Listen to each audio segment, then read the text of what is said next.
নমস্কার বন্ধুরা, মৌ অদ্রিজার্স চ্যানেলে সকলকে স্বাগত। বন্ধুরা, এখন তো বর্ষাকাল, সকলেই কম বেশি সর্দি কাশিতে কষ্ট পাচ্ছ। রোজ ওষুধ খেয়েও কমছে না। তো চলো আমি তোমাদেরকে একটা ঘরোয়া উপায় বলি। যদি তোমরা এটা করতে পারো তাহলে দারুণ রেজাল্ট পাবে। চলো বেশি দেরি না করে শুরু করা যাক। এই যে দেখতে পাচ্ছ, এটা তো রাম তুলসী পাতার একটা গাছ। তো এই পাতা তোমরা একটু খুঁজলেই পেয়ে যাবে।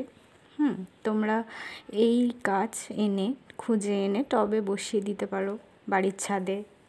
এবার বাড়ির ছাদ থেকে ওটা তোমরা রোজ জল দিয়ে, ওটা সামান্য এমনি রোজ জল দিলেই হবে, এমনিই বড় হবে। তো এই রাম তুলসী পাতা তোমরা 5-6টা নিয়ে ধুয়ে হাফ কাপ জলে দিয়ে দেবে। আর এর সাথে দেবে 2টো লবঙ্গ, হাফ চামচ মধু আর সামান্য গোটা একটু আদা বেটে তোমরা ওতে দিয়ে দেবে। কিছুক্ষণ জলটা ফুটিয়ে নেবে।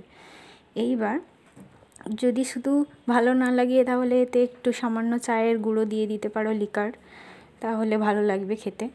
আর যদি না হয় এমনিও খেতে পারো। যদি খেতে পারো তো এমনি ভালো খুবই। তারপর এটাকে নামিয়ে হালকা ঠান্ডা করে নেবে, না হলে ঠান্ডা করলে খুব একটা খেয়ে উপকার হয় না। তো ঠান্ডা করে নিলে এবার রোজ সকালে এটাকে তোমরা খালি পেটে একবার করে খাও, দেখবে আস্তে আস্তে সর্দি কাশিটা কমে যাচ্ছে, আর আসবে না।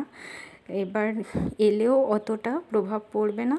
তো ভীষণ আমি নিজেই এটা করে রেজাল্ট পেয়েছি, তো তোমরাও করে দেখতে পারো।